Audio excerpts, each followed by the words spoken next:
This week's best MMA bets, we're talking UFC Vegas 95. I'm going to give you guys my lock of the week, my most confident picks, favorite underdogs. We'll talk Degen Props of the night, and then we'll finish it out with the parlays. Make sure you guys smash the like button. If you're new, subscribe. Turn the post notifications on, and make sure you share the video as well. Last week, lock of the week hit with Cedric Dumas, a little chalky locky action. All of my most confident favorites also hit, which I'm very happy about. And of course, the parlay section has been killing it, which we've been on an absolute roll there. So at the end, stay tuned. I got some exciting things coming. I want to jump right into it. Without further ado, the lock of the week. Sergey Polar Bear Spivac! I am breaking my own rule here. I am going with a heavyweight lock. I'm going with Sergey Spivac, minus 155. Out of a lot of the confident calls on the card, the only money line that you can touch that isn't either tremendously chalky or incredibly risky because they're completely unproven is got to be Spivac. I like him in this matchup against Tybura a lot. Spivac has gained a significant amount of muscle mass since their first fight, and he's also improved tremendously. I really think he has a good chance to get a finish of Marcin Tybura. I like the money line more than anything else at minus 155. I feel as though he is now primed at 29 years of age, having fought a lot of the top guys. Spivac, I feel, is formulating himself into a staple of the top 10. Where Tybura had the advantage last time, he no longer has. He landed some key takedowns and had some key moments of control against the cage versus Spivac in their first outing. Now in the rematch, the grappling option I think is stifled. I'd be relatively shocked to see Marcin Tybura put Sergey Spivac on his back. Spivac is the physically stronger guy, and I think at this point has better wrestling. And he also, since their first fight, has shown superior boxing to Marcin Tybura. Tybura's whole saving grace of his game is his grappling skills. In numerous fights, we have seen him destroyed on the feet and then come back to get a win by submission. There's no option of that here in a heavyweight fight against a big boy in Spivac who's 20 pounds heavier now. I think Spivac is live to beat him. I think he can beat him on the feet, and I think he can beat him up on the ground. I think Spivac's en route to getting a TKO win. It's a shift of primes. When they first fought, Spivac was the young up-and-coming heavyweight versus, a kind of proven, up-and-coming version of Marcin Tybura that was in his 30s and I think had his fundamentals down pretty on point. And Spivac didn't have the size, right? Like, he weighed in the mid-230s back then. Now he's coming in the 250s. I think this is a completely different fight as it was before. And I think Spivac's grappling tools aid him to success in this fight, and a pure striking advantage that we already knew he had even years ago when they first face off. I see that as a substantial difference maker. So I am going with Sergey Spivac. I'm going with the heavyweight lock. I'm breaking my own rule. I don't like doing heavyweights normally, but this card is a mess. If I would have locked something at minus 450, I think I would have been a complete schmuck. There wasn't a chalky locky that wasn't overly chalky to lock for me that I would feel good about, because it's got to be somewhat touchable on the money line. You can't hate parlaying it, right? If you parlay it up with two confident picks, it can't still be minus 200. So I had to bring something that I thought likelihood of success and just how career positioning seemingly are going for both of them. I have arrived at a Sergey Spivac lock call this week. I do have the most confident picks, though, which we're going to jump to and we're going to talk about. We'll bring them up on screen. So that is the lock, but there's good confidence on these other picks here. But as you can see, a lot of chalky lines. We'll go through them and talk about each one of the matchups. So Chris Gutierrez to get the win. I see him beating a short notice up-and-coming guy in, an unproven Quang Lee, completely unproven. He's an LFA veteran. He's undefeated at 8-0. A few fights ago, he won a controversial split decision against a good pressure wrestler. Of course, this is a completely different matchup. He's fighting a very seasoned striker. Gutierrez's UFC record, I believe, is 9-3-1. He's got a ton of experience inside of the octagon, and I really expect that to be a significant factor. His stand-up is always pretty smooth, and I think he's going to easily outpoint Kwang Lee to the win. Ultimately, Chris Gutierrez has shown a lack of killer instinct and finishing ability in higher level matchups. And even against some of, the lower tier guys, he's happy to outpoint them and cruise to a decision. Lee stepping in on short notice, but being an up and coming guy, I'm going to say that he may have the toughness to go long, but he's getting outstruck for the whole thing. Now, some notes about it. Even though Lee is the 8-0 prospect, he's only a few months younger than Chris Gutierrez. He's 32 with Gutierrez 33. So it's not like Kwang Lee is this 26-year-old prospect. He's a guy that's, been in the game for a fairly long time. He was supposed to fight in Contender Series in September. He's taken a big opportunity against Chris Gutierrez, who formerly was in the top 15, was, a guy that was pushed by the UFC after a Frankie Edgar win, losses to Pedro Munoz, losses to Song Yadong. Those aren't bad L's. Chris Gutierrez is a lock this card, and I see him getting a pretty clean win. It's just you can never rely on Gutierrez to go for the kill. Now, he's a little bit of a chalky favorite, and a little bit I'm exaggerating. He's like a minus 450, but some spots have him in the minus 500 range. The ultimate pick is Gutierrez by decision at minus 130, but it wouldn't be crazy if he chopped at the legs of Kwang Lee and then found some big shots up high and stopped him at plus 200. But unfortunately, I think the money line is the safest side, and it's essentially unbettable in anything besides a parlay. So Gutierrez's name is definitely something to look out for. I will mention it again. It's a high confident pick. I see him getting it done, but ultimately we're sitting in an unfortunate spot where he is a huge favorite. Now, he was supposed to fight a really good prospect in Javid Basharat. I thought that would have been a close fight. I kind of favored Basharat there, but with zero confidence. Chris Gutierrez here is a very confident call, and I'm going to be picking him. I've believed in Gutierrez a lot in the past, and in a matchup like this, I think he cruises to a win. So Gutierrez, confident pick, a lock for sure. Let's keep running. Youssef Zalal. He looked incredible in his UFC return against Billy Q. Now, he is a chalky favorite at minus 415. He's fighting Jarno Aarons, who is actually a decent Dutch kickboxer. He does have a dangerous striking game and has power for sure. Has dropped all of his UFC opponents. Zalal is definitely going to be slicker than him on the feet, but where I think a major advantage will lie is going to be in the grappling. I think that Youssef Zalal is going to have a wrestling advantage, a jiu-jitsu advantage, and a control time edge. I think Zalal's second UFC run, we're going to see his true potential. He's very young at 27, and I think he's still developing and getting better and better. I feel like him getting released from the UFC was the best thing that could have happened to him, because coming back and destroying Billy Q in the fashion that he did was extremely impressive. Now, you see him as, a chalky favorite against Jarno Aarons. Aarons hasn't looked great in the UFC. He is coming off a win against Stephen Nguyen, but ultimately, Nguyen's a scrappy mid-caliber striker. He doesn't have the slickness of a Zalal, and I think Zalal is going to have a pretty clean W incoming. Now, the question is, can he finish? A submission, if he pulled it off, is plus 285. Decision minus 120. Another fight where the props are not great, but the Zalal name is definitely one to watch out for moving towards, the higher echelon of featherweight. And in his in Ilia Toporia's UFC debut, Zalal and him, they went distance. You got to give Zalal some respect on that. He fought Topuria early on, right? And look how good Topuria has done. He's run to the top, and he's a brutal champion at this point. So I think Youssef Zalal is good to go. Minus 415 on the favorite line. A parlay with him and, one of these other most confident picks is definitely your best way of playing it, because unfortunately, you're not throwing down minus 415 on a damn money line. And Zalal, another high confidence pick. He's a lock for sure, but how can I call him the lock of the week at minus 415 when there's no money line option there? Let's keep running. Danny Barlow, minus 360. I think he's going to pull off a knockout of Nikolai Veretennikov.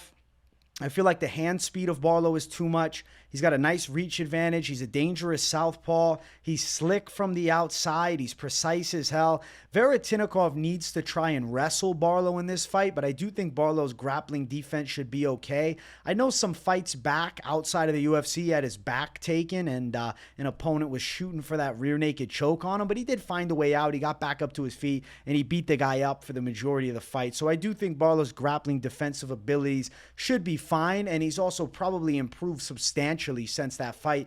Nikolai Veretennikov did fight on Contender Series. He lost to Michael Morales by decision, but we got to give him some respect. Look how good Morales is doing. But that's a completely different stylistic matchup, because though Morales has fairly slick striking, he does come from the Ecuadorian wrestling base, and where he found a lot of success in that fight is wrestling. Nikolai Veretennikov is known for knockouts. He's got knockouts outside of the UFC. I believe he's on a 3-fight knockout win streak outside of the UFC. But the opposition that he's taking out is, not Danny Barlow, not close to it, right?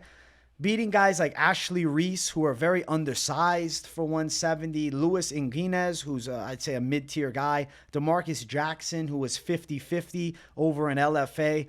I feel like Danny Barlow's hand speed and knockout power is going to be the substantial difference maker. He's a big favorite, of course. We expected it. Minus 360 on the line. The KO for Barlow at plus 180, the best I see, but as bad as minus 105. So, again, another fight. You got to parlay it up. It's just how it goes, unfortunately. This is a very chalky card for a lot of the confident picks. Now, there are close lines and there are live underdogs. We're going to talk my favorite underdogs after this section, but ultimately, for the most confident calls, I had to keep it honest here. Next one, Charalampos Gregorio. It is not that Gregorio is so good. It's that I believe Toshiyami Kazama does not deserve to be in the UFC. Gregorio is a guy that I was considering making a lock, but I said to myself, how the hell can I lock a guy who's 0-1 in the UFC and completely unproven? Now, I know Kazama's 0-2 and he's gotten knocked out in both fights. So I guess you could, kind of say, okay, but why not lock Gregorio? Instead, I put him in a confident pick section because there's still that unknown factor, which I don't love for a lock, and it's just ultimately not money lineable. If he was minus 110 or if he was an underdog, we're probably having a different conversation right now. But he's like minus 250. He's a really big favorite. Again, another chalky one, but I see Gregorio having an advantage in the striking and in the grappling here. Kazama's lone win under the, actual UFC banner, it's Road to UFC. He took out a mid-caliber, I believe, 26-12 guy. Now, I got to check the record. The opponent, though, was a mid-caliber guy from Asia. Yeah, I'm not even going to say the name. 27-11 was the opponent. And Kazama essentially just laid him prayed / blanketed him for the entire fight. Against Gregorio, I think the defensive wrestling is going to be a problem. Kazama caught on the feet. I think he could get laid out. He does have pretty inconsistent striking defense. I know he's relatively young at 27, but that doesn't mean he's guaranteed to win against the 32-year-old, who I think is coming to his own. Gregorio trains with the, Serra Longo team. He's been in the room with a lot of high-level guys and trains with really good grapplers, which gives me confidence that he will stifle Kazama's grappling and I think even land takedowns of his own. Here's where things get interesting. Do you chase the knockout? Probably not, because it's only minus 105, but I do think it's live. Gregorio could outpoint him plus 350 for a decision, but I am picking the knockout as the official call. Gregorio's got 6 KO wins to his credit, and he's got 4 of them in the first round. Kazama's coming off 2 straight first-round knockout losses. I think Gregorio's good to touch him up with some big shots and hurt him. He chops the legs nicely. He does have power in his hands. He's a well-rounded guy who I think is definitely more prepared for the UFC level than Toshiyami Kazama is. There are a lot of guys coming into the UFC that are getting fraud checked from this Road to UFC series, man. And Kazama is no exception. I think he's going to take an L here against Gregorio. So I'm going Gregorio knockout call. It's a confident pick. Those are my most confident picks on the card, including the lock. We have Sergey Spivac, Chris Gutierrez, Yusuf Zalal, Danny Barlow, and Charalampos Gregorio. Definitely going to see those names at the end of the show with the parlay section. Let's jump to my favorite underdogs on the card. So we have a list of dogs, okay? We got several of them. I'll bring them up here. We got Chelsea Chandler, who's definitely coming out hard, and I think that she's good to win. Now, the reason she wasn't in the most confident pick section, though I initially considered her, was simply because Yana Santos released a shredded picture of herself and said, hey, I'm not breastfeeding for this fight. I've evolved to a new level. And Chandler, 2-1 in the UFC. Her biggest win is what? Stoliarenko, Josiana Nunes W's. That doesn't mean a lot. Lost pretty dominantly to Norma Dumont. But I do think she's going to win. So she is a confident dog call at plus 125. I think the money line is the best side. Instead of trying to, chase props here, I think you can just touch Chelsea Chandler straight down the center. I think she's a good underdog to play. Next one is more of a prop-sided call. Johanata Diniz is at a major grappling disadvantage, but he has a huge striking advantage. He's a plus 170 underdog here against Carl Williams. But what's interesting is he is very live for a knockout. The knockout's around the plus 200 to plus 390 range, depending where you're at. Diniz is a kickboxer, a professional kickboxer, and Carl Williams is a smothering pressure wrestler who has suspect stand-up. The reason I'm picking Diniz here in this fight, though, is because he has a size advantage over Carl Williams, and even if he's taken down and controlled, Williams has not shown finishing ability from the top. I can see Diniz surviving a first round and finding that Williams chin in the second or third. And even in the first round, if they're striking, Diniz is live for a knockout throughout the entire thing. He's got a very clean stand-up game. He has legit knockout power, and I think he's a live underdog here against Carl Williams. Williams is a suspect striker. Diniz a suspect grappler. I'm going with the heavyweight knockout artist against the smother and lay and pray style. The next one, ladies going after it. Talita Alencar is a dog, plus 140 range. I think she can pull this off. I like both of the ladies' dogs tonight. I think Alencar can win. I see her with the jiu-jitsu advantage we already knew about from their first matchup. This is a rematch. And on top of that, an improved gas tank shown in her UFC debut against Rayani Amanda. I feel like Alencar is going to be successfully landing takedowns, and if she doesn't gas this time, is en route to getting a win over Luciano, not a draw. Now, as far as the over 2.5, that's where the highest level of confidence is at minus 275. Alencar by decision, plus 265. I like Talita Alencar. As good as Luciano's striking is, too big of a hole in the game is this damn grappling defense. I don't like it. It's too worrisome for me. And I don't want to sit and, try to say go crazy on the money line of Alencar. Don't. But the over is definitely a live piece. And I think Alencar ends up getting it done on the judges' scorecards. Damn, this is a weird card to call some confident picks and some damn dogs on. I don't know. This is a strange card, so definitely bet intelligently. To just mention a couple of props, it's not such a Degen prop section, but I do like the over 2.5 rounds in the Karol Rosa and Penny Kianzad fight, as well as the over 2.5 in the Chepe Mariscal Damon Jackson fight. Could even consider going Rosa by decision. I almost put Rosa as a confident pick, but man, she doesn't always impress. In certain matchups, she leaves things to be desired. And for me, my most impressive fight from her is her loss against Irene Aldana. She seemed to turn a corner in skill set. So I do think Rosa would be an honorable mention of the confident picks and potentially something you throw down on because she is a confident pick. She's just not in the most confident pick section. Okay. Those are the most confident picks, the lock, the favorite underdogs, the extra props. I want to talk about what everybody's been waiting for. The damn parlays to play. What do we got this week? Sergey Spivac, Chris Gutierrez, plus 105. I think it's happening. Sergey Spivac, Chris Gutierrez, Yusuf Zalal, plus 157. I see it happening too. It's safe-ish. Sergey Spivac, Chris Gutierrez, and the over 2.5 in the Alencar-Luciano fight at plus 180 seems pretty live as well. Spivac Gutierrez, over 2.5, Alencar Luciano, and Yusuf Zalal brings you all the way up to plus 250. Another one with some confident calls. Now, a little bit of an alternate confident action. Chris Gutierrez, Danny Barlow, Yusuf Zalal. You got to put the three of them together to get a plus 100 line, but I do think it's live to end up cashing. Now, an alternate parlay with two other picks that I'm confident in, Rosa and Gregorio at plus 120. I think that's a little solid alternate for you guys there. Now, Sergey Spivac, Chris Gutierrez, Danny Barlow, and Yusuf Zalal at plus 230 is, some confident picks all combined. And if you did add Gregorio to it as well, I also think it's still live at plus 377. But do note that Gregorio's unproven.